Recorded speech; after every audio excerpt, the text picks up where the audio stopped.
How are you today? How do you cope up with the noise of the world? Today's world is so loud.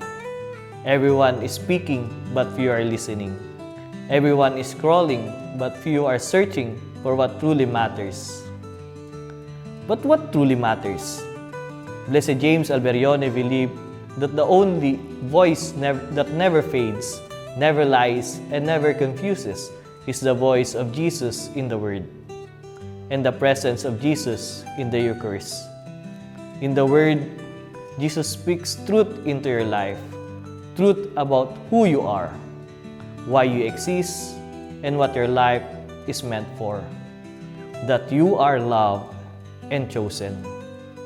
In the Eucharist, Jesus gives you strength to choose what is right, to love when it's difficult, to stay hopeful when life gets messy, to rise again when you fall.